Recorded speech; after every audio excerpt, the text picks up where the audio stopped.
Lag BaOmer. What exactly does that word mean, Lag BaOmer? It doesn't mean anything, actually. If lag is not a word, and Omer is a measure of barley. So what exactly is a nonsensical word associated with a measure of barley all about?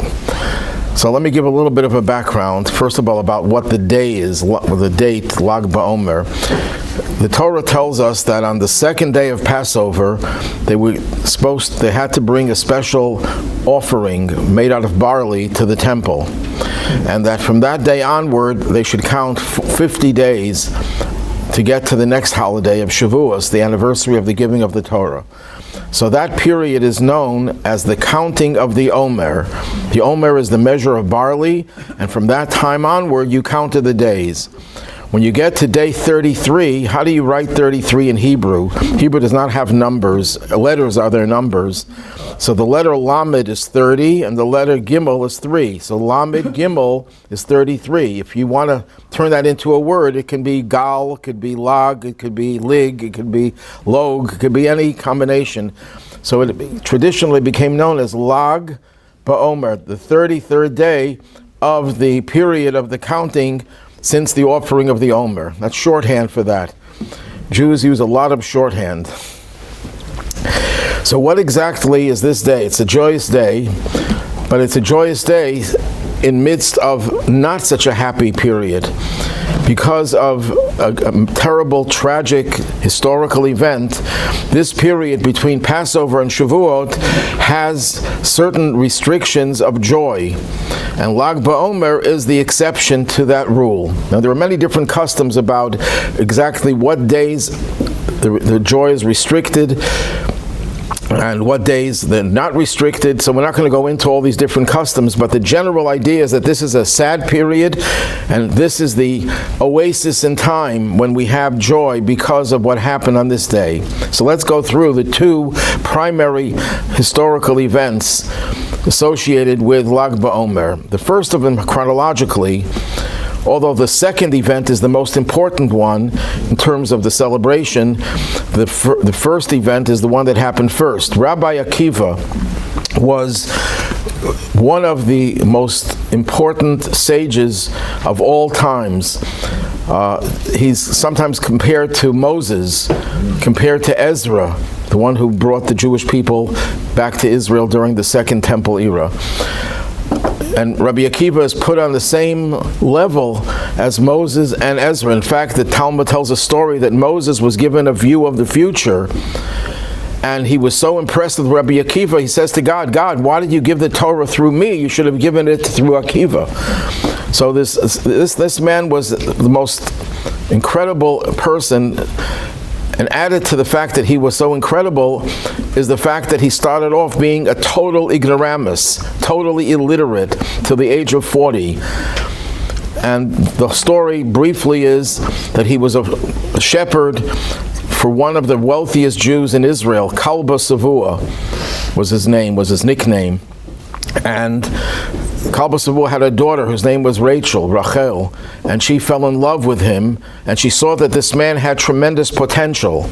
Now you have to realize that it wasn't easy to find his potential, because this was a really, we could say, a very crude person who was illiterate and who said himself that he hated scholars. He said, if I had the opportunity, I would bite him like a donkey. I don't know how donkeys bite, but it's not pleasant to be bitten by a donkey. And he had such contempt for scholars, for the elite.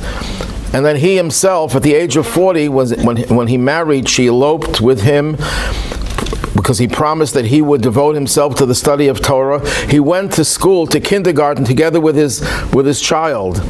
He started literally from scratch, not an exaggeration.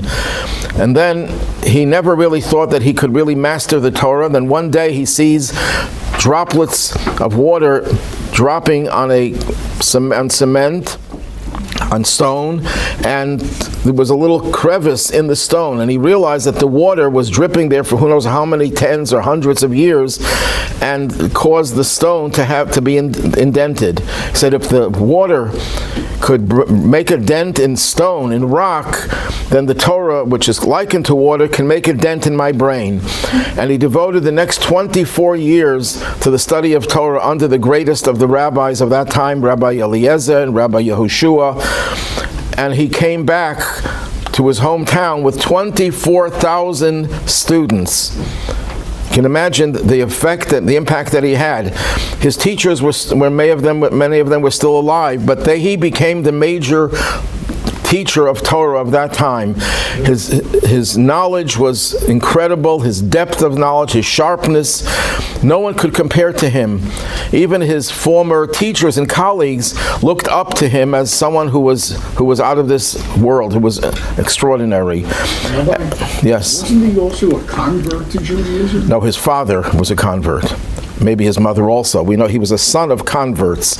Who exactly converted, it doesn't say, but most likely his parents. So he didn't really have an illustrious family line that he could trace himself to.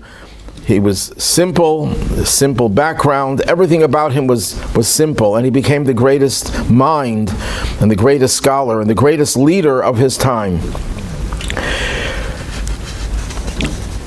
But something terrible happened. All of his 24,000 students perished within a few weeks. In this period that we call Sephira, the counting, his 24,000 students died. And the reason the Talmud gives for their death was they did not treat each other with respect. They disrespected each other. And they died in a plague within a few weeks of 24,000 students. There's a myth that Rabbi Akiva, this part is true about the myth, Rabbi Akiva supported Bar Kokhba in his revolt against Rome. And that these 24,000 were soldiers and they were all killed by the Romans. There's no evidence of that whatsoever, and the Talmud, which written in an age close to those events, makes it clear that they died in a plague, not in a military campaign, and they died because it was a punishment for their ill treatment of one another, the lack of respect for each other. And the Talmud says that period was a dark, dark period. And there's no other period in Jewish history, except for the temple's destruction itself, that we pay so much attention to tragedy. There were many other tragedies. Jewish history is punctuated with all sorts of massacres, pogroms, expulsions, but we don't make such a fuss about them, but we make a fuss of the death of 24,000, while there were many more Jews that were murdered throughout history. And the reason I think that this is why we put such an emphasis on that tragedy, and why conversely we put such an emphasis on the joy of Lag BaOmer, is that when the temple was destroyed, the temple was considered to be the light of the world. Just a story in the Talmud, Herod, the horrible king, didn't like the sages, didn't like the rabbis, and he murdered all of them, most of them. But he kept one rabbi alive because he knew he needed his counsel. But he blinded him, he took out his eyes. And when he tested him to see if he was loyal to the king, the rabbi passed the test, and Herod regretted that he killed the rabbis, because he realized that they're the most loyal people.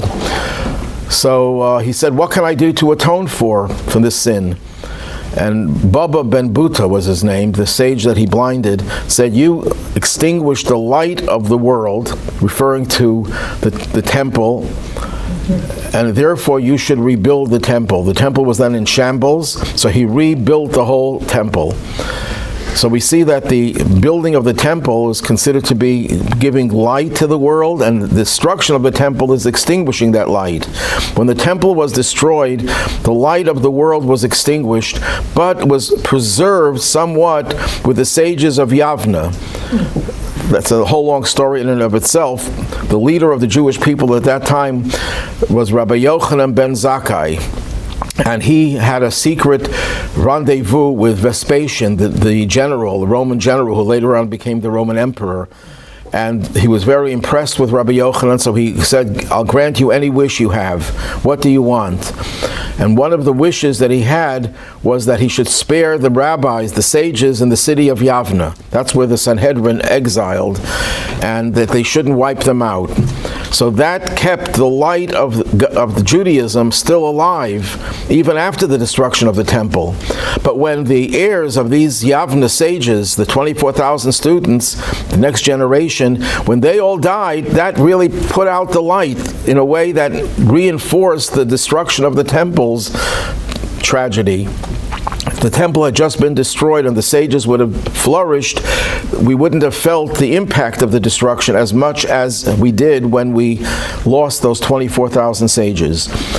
But what happened to Lag BaOmer, again, it's not 100% clear exactly historically what happened. All it says is that the plague ceased on Lag BaOmer. Does it mean it ceased entirely and some of the rabbis who were about to die didn't die? Does it mean that there was a break in the death? It's not clear exactly what happened, but one thing is sure, that we know for a fact that the 33rd day of this period was a day in which the deaths of the rabbis did not occur. And that's why it's celebrated. That's the first chronological reason.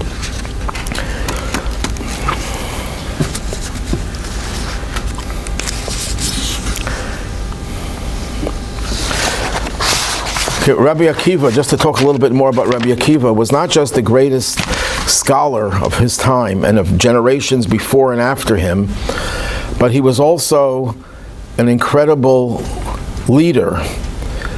He would travel extensively. He traveled to Rome. The Talmud tells many stories of him traveling. Where he got the time to do it, I mean, he started his journey to Jewish studies when the age of 40. I don't know what age he was when he went to study under Rabbi Eliezer, but he stayed there for 24 years. So here's a man of about 70, and he lived to the age of 120. And he died not a natural death. He was tortured to death by the Romans. So where did he have time to do all this is a good question that I have. But he did it. He was in every area of life.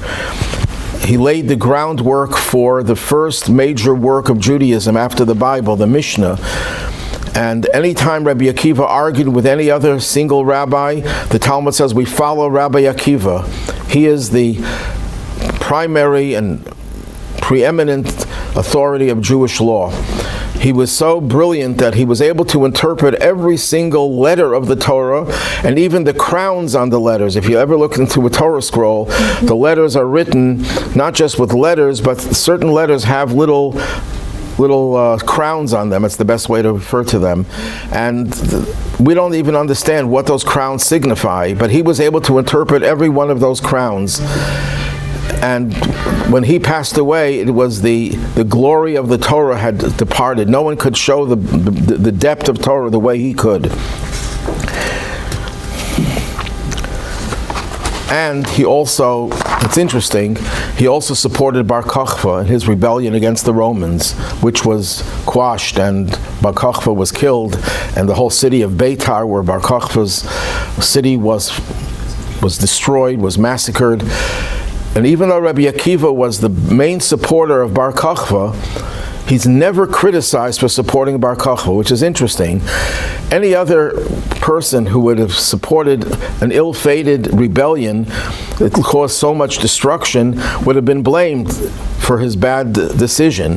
Rabbi Akiva is never criticized for it, which is an interesting and enigmatic fact. Yes? Why did Akiva support Bar Kokhba, who openly, in a sense, disavowed God? Keep out of my way and let me do my thing. Okay, good, very good question. Bar Kokhba, Rabbi Akiva considered him to be the Mashiach because he was fighting the Romans and he was winning one battle after another. In Rabbi Akiva's mind, that's a sign that he was going to end the Roman occupation and the Roman exile. What happened with Bar Kokhba was that he turned sour. When he was so successful, it went to his head. And at one point, as you just mentioned, he says to God, God, don't help me, just don't stand in my way. I'll do it myself, which is a crazy thing that a man, obviously he was a righteous person initially, but he still wasn't perfect. He was far from being perfect. He also murdered his uncle because someone told him that his uncle was collaborating with the Romans, which was not true. And he pushed him, and that caused his death. So he did many terrible things. At that point, it was obvious that he wasn't the Mashiach. So let's get back to Rabbi Akiva's students. They all died out in this period, and the question has been asked, how could it be, of all people, it was Rabbi Akiva's students who couldn't treat each other with respect? This is one of the big riddles that Jewish literature speaks about and tries to find different explanations. Now, you could say, well, no one's perfect, and that was one of their flaws. But the question is a stronger question. The question is, of all the great sages, Rabbi Akiva stood out in his devotion to the idea of love of your fellow. Rabbi Akiva is the author of the statement, when the Torah says in Leviticus, love your fellow as yourself, Rabbi Akiva says, this is the major principle of Torah. In other words, everything, all the details of Torah revolve around this one principle of loving your fellow as yourself. This is Rabbi Akiva's very, very famous teaching, I'm sure his students all knew it. How could it be that of all the great people that ever lived, the ones who messed up mostly and distanced themselves from Rabbi Akiva's primary teaching were the students of Rabbi Akiva? That would seem to indicate Rabbi Akiva was a horrible teacher. And everything we know about Rabbi Akiva is that he was a phenomenal teacher. And the answer the Rebbe gives, a very beautiful answer. A lot of people try to answer it by saying, well, they were not perfect, it went to their head, and these are easy ways of answering. They're human. That's a cop-out type of answer, because it doesn't say that Hillel's disciples didn't respect each other properly. It doesn't say that about any of the other great sages of all history. It says that only of Rabbi Akiva's students. So the Rebbe says it's not because they lacked love for each other, it's because they had love for each other that they couldn't respect each other. And the Rebbe explained, how could that be? So the Rebbe explains that, number one, if you are passionate about something, that it's more important to you than anything else in the world, you're going to try to reinforce that teaching and promote it and not allow for any dissent. If you have a belief, you look at in politics, people who are devoted to a certain political persuasion, and what happens when a close relative of theirs votes for someone else? What do we see in today's society? That's the end of it. They don't have a relationship anymore. A mother and a daughter broke up. I'm talking about an actual case where a mother had an only daughter and she voted for the wrong person, and the daughter would stop talking to her. That means the love, and I'm sure the mother loves the daughter and the daughter loves the mother, but because they have differences of opinion, they break up. But that's still not a guarantee that just because you have a difference of opinion, you'll lose that respect. It's only if you feel, I have love for you, so I have to convince you that you're wrong and I'm right. Because how could I allow my best friend, someone I love, to be in such darkness? If I don't care for you, I don't care if you're wrong. Why should I care if you're wrong if I don't care for you? But if I care for my teachings of my teacher, and I'm passionate about it, and I also love my fellow, I'm going to want to make sure that my fellow also has my beliefs. or my understanding of my teacher's teachings. Now, if my fellow is very receptive and not passionate, he'll accept whatever I tell him. But he's also as passionate as I am. And he thinks what his understanding of his teacher's teachings are the right approach. So he's going to try to impose his teachings on me. If they wouldn't love each other, they wouldn't care about what the other one thinks. And that leads to disrespect. Love is not enough. People who talk all about love are sometimes the most destructive people towards one another. Why? Because their beliefs are so passionate and they feel they have to change the other person. Yes? Rabbi, this is kind of off the wall a little bit, but the Rebbe's explanation is like 180 degrees. It is, absolutely.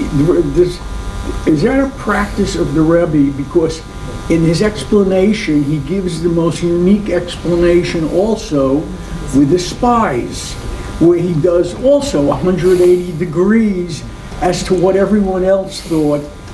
He gives it an explanation that's completely opposite to everyone else's. Is that a thing of the Rebbe's?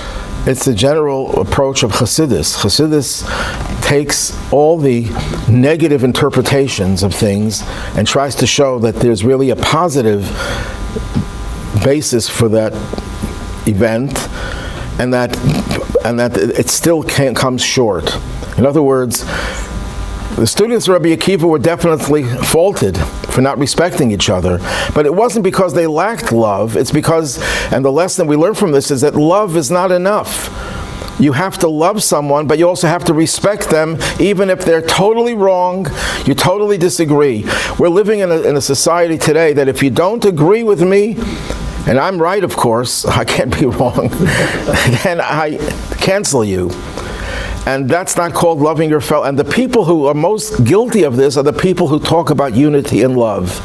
They're the most guilty of disrespecting anyone who doesn't agree with them. But Hasidus itself, its philosophy is to change what's negative into positive. To see the positive in everything, even when it's ultimately negative, but it's not negative just because it's down really low. It's negative because it's on a high level. You can be on a high level and still be negative. And in the Kabbalistic terminology the Rebbe cites, there are certain kinds of souls. There are two kinds of souls. There is the souls from the world of tohu, of chaos, and the souls of the world of tikkun, of perfection, correction. The souls of tohu are souls with passion, uncontrollable passion, which sounds like a nice thing, a good thing if it's passion for something good, but it could be destructive. And those souls have to be tempered because they're too powerful for the world. When you have tremendous passion for ideas and passion for people, you could ruin your relationship with people as well. You have to know how to temper everything. As I mentioned over here, we've never seen so much polarization in the name of equity and equality. The people who promote equity and equality are the most intolerant people that I know. True love and unity is when we embrace another with whom we have nothing in common or that we disagree about everything. If you can only love people that you agree with, you're not going to have very many people to love. I told a story not too long ago about a journalist, an Israeli journalist who moved to America, and he became a very anti-religious and anti-Israel writer, but he was a very good writer. And he used to write for a newspaper that was owned by a Chabad follower, who was a first cousin of my wife, of Leah. And he once brought him to the Rebbe, and the Rebbe tells him, "I read your articles." And he says, "You read my articles? You agree with what I write?" And the Rebbe says, "If I only read what I agree with, I wouldn't have too much to read." And the Rebbe showed him so much love and so much respect. Even though the Rebbe criticized him, the Rebbe asked him, "And what are you doing about your spiritual life?" And he says to the Rebbe, "I'm thinking." So the Rebbe says, "You're not a child, a teenager. I should have thought on it already. The Rebbe didn't let him go, but he did it with such love. He felt such love that he writes in his final article that he wrote before he died, that I'm probably, when this article will be published, I'll probably no longer be here. I'll probably be in the depths of hell, but I know that the Rebbe is going to pull me out. I'm putting it very, not very literally, the way he wrote. He was a very brilliant writer. So you don't just embrace someone you agree with, you embrace someone that you totally disagree with and have nothing in common, it would seem, and that's not easy. And the students of Rabbi Akiva were not at that point yet, and that's what caused their disrespect. Now, that's one of the reasons for Lag BaOmer. It's when the students of Rabbi Akiva ceased dying. But there's another reason historically. Rabbi Akiva is an old man now. He lost all of his students, or most of his students, and it seems that his career was about to end not very happily. It's like someone who was so successful for most of the years of their life, and the last few years of their life, they're total failures. Everything they build collapses. That's a very, very difficult feeling to have. Rabbi Akiva didn't retire. He went south, because originally he was in the north of Israel. He went south, and he acquired 5, another version 7, new students. I'm sure he had more than 7 or 5 or 7, but these were 5 luminaries. Among them was a rabbi called Shimon, Rabbi Shimon bar Yochai. And this Rabbi Shimon, in many ways, was like his teacher Rabbi Akiva, but he outshined Rabbi Akiva in one area, in the area of mysticism. Even though Rabbi Akiva was known to also be a Kabbalist, he was an expert in Kabbalah and Jewish mysticism, Rabbi Shimon seemed to be the most authoritative person who taught the secrets of Torah, known as Kabbalah, to his disciples. And he, ironically, passed away on Lag BaOmer. So why is it a day of celebration?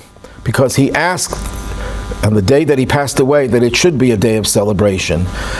And that day that he passed away, he gathered some of his sages. And this is one of the volumes of the Zohar. We have exactly what he taught on that day that he passed away. And he gathered his colleagues, and he told them that he is going to pass away that day, and that he was given permission to reveal the secrets, the mystical secrets that he has never revealed before. And that makes up part of the Zohar. And it was recorded by his student, Rabbi Abba was one of his students. So the day that he passed away is considered to be a very, very joyous day, and he referred to it as Hilula. Hilula is Aramaic for wedding. It's his wedding day, because that's the day that his soul reunited with God. And he considered this to be the most joyous day of his life.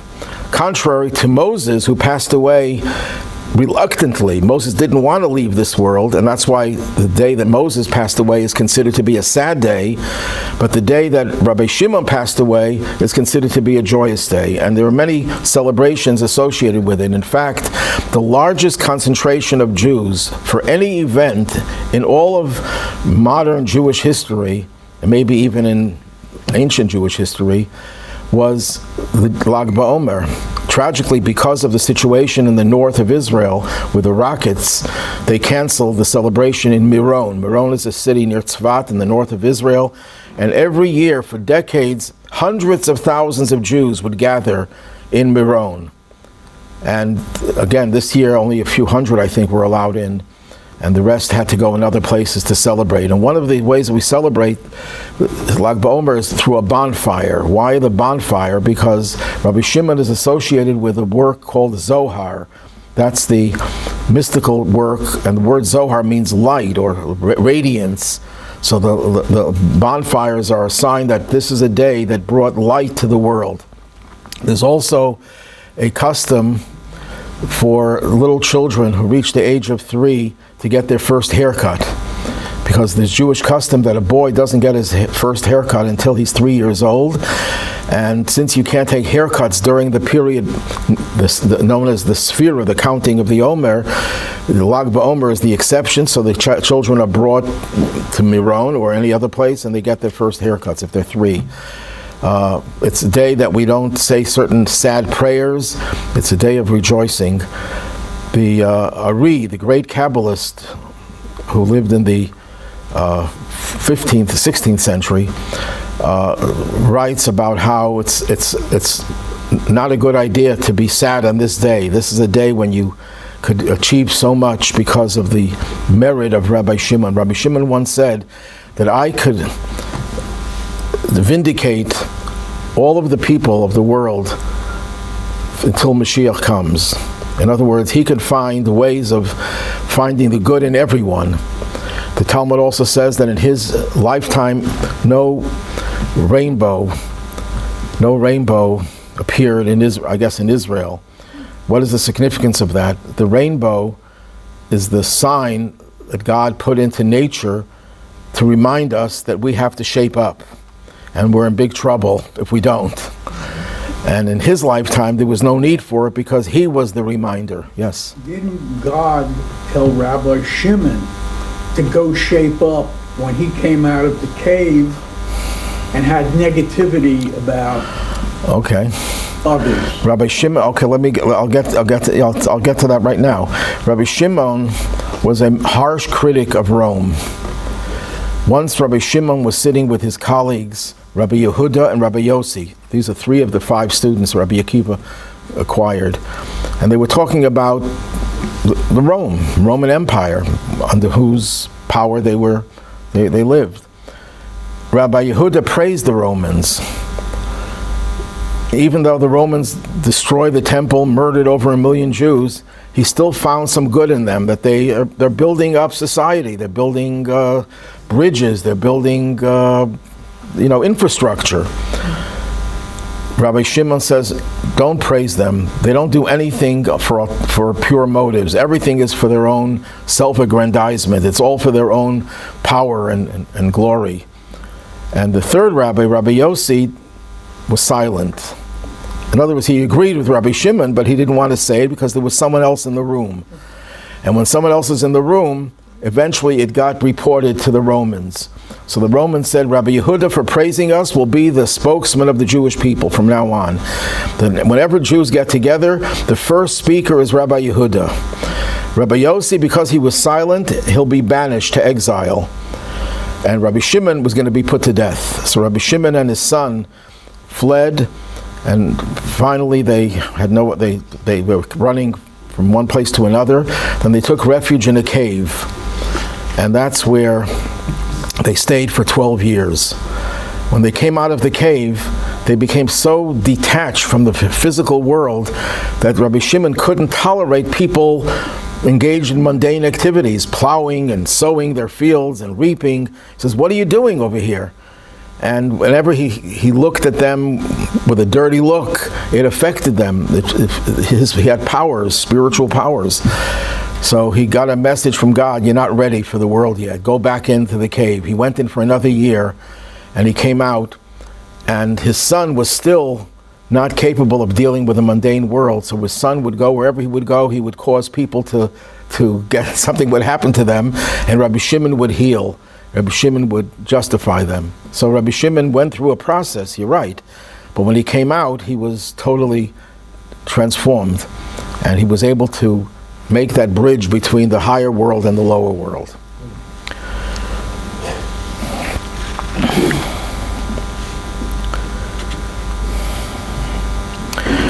The fact that Rabbi Shimon is so glorified goes back to what I was saying before. When the temple was destroyed, the light was taken away from the world. When Rabbi Akiva's students perished, the light that was rekindled by the sages was again extinguished.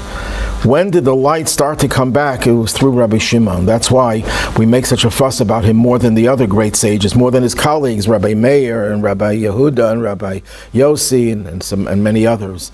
Because he was the one who restored the light and prepared the world for the coming of Mashiach. Because the secrets of the Torah, these secrets are going to be fully revealed in the Messianic age.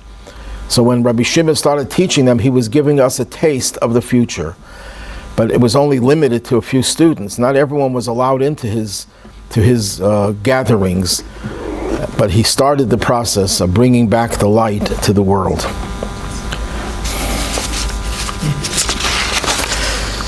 Just some little bits of trivia. Rabbi Shimon's opinions are mentioned in the Mishnah 358 times. I didn't count, someone else counted. And 358 is a significant number. It's the numerical value of the word Mashiach. Nothing is by accident. His opinions are mentioned in the Talmud, in the Babylonian Talmud, 2,340 times, and in the Jerusalem Talmud, 1,070 times. He's mentioned in every tractate except one, the one that deals with sadness, fasting. And I think that's not by accident, because his whole focus was love and joy. And even though he was persecuted, and he was threatened with execution, and he had to live in a cave for 13 years, it didn't deter it didn't dampen his love and his enthusiasm and his joy. And also an interesting bit of trivia, that the story of Rabbi Shimon is mentioned in the tractate Shabbos, deals with the laws of Shabbos, on page 33. And it's the 33rd time his name is mentioned in the Talmud. There are some who say that the significance of this day is this is the day that Rabbi Akiva ordained Rabbi Shimon. And could be, it's no contradiction. We know that he passed away on the 33rd day of the Omer, and that was the day he also got smicha. He was also ordained.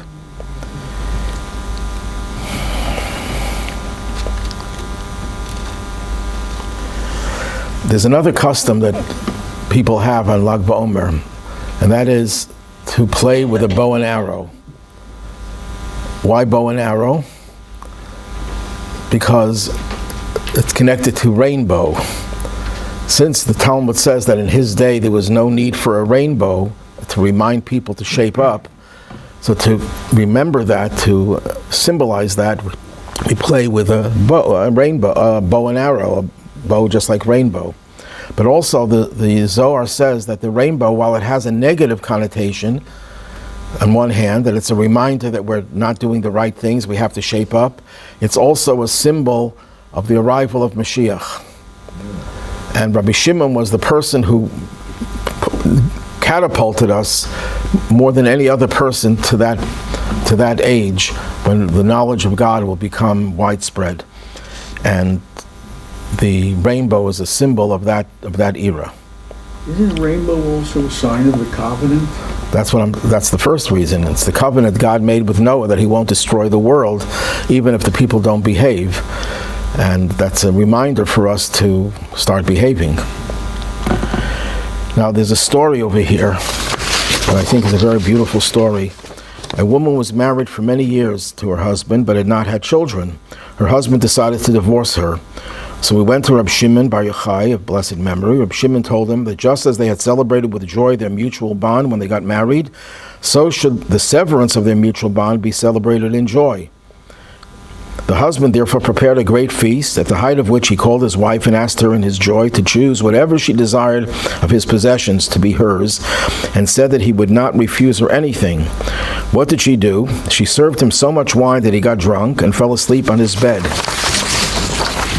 She then told her servant to take him on his bed into her bedroom in her father's house. The following morning, when he awoke and found himself in his wife's home, he asked her why he was brought there. Wasn't it clear that he intended to divorce her? She replied, "Didn't you tell me that I could take whatever I wanted? I desire not gold, nor silver, nor precious gems, nor pearls. All I want is you. You yourself are the sole object of my desire." When the husband heard this, he became once again enamored of his wife and took her back as before, and in this merit the Holy One, blessed be He, granted them children. This is a very unique story, but it's a metaphor as well. Our relationship with God is compared to many different things, a father and a child, but it's also compared to a husband and a wife. We are the wife, we're married to God, and years pass and we produce no children. That means we're not productive. Our Judaism doesn't grow, doesn't continue. And so God says, okay, you should get divorced now. That's what exile is. Exile is when we stop reproducing and we stop flourishing. So God says this is the time when you there's a separation between us and God. And then what do? Instead of saying, okay, God, you divorce us, we're going. No, when we declare that we want God no matter what, God takes us back. That was Rabbi Shimon's way of telling God that even when you tell us that we should get divorced and you're prepared to give us this divorce, we're not accepting the divorce. We will never accept it. We want to go back to you, and we will do it. So that I don't have over here, but in the metaphor, she gives her husband the wine to drink. She gets her husband drunk. How do you get God drunk? You give him wine. What's wine? The secret teachings of the Torah are likened to wine. The mystical teachings of Torah are likened to wine. You expound on the teachings, the mystical teachings of the Torah. You're getting God drunk, which means, metaphorically, that when a person is drunk, they lose their intellect, they use their reason. Sometimes you want to go beyond reason. Reason says there's no relationship over here, it's over. And when you go beyond reason, you don't accept that the relationship is over. The relationship is much deeper than the logic that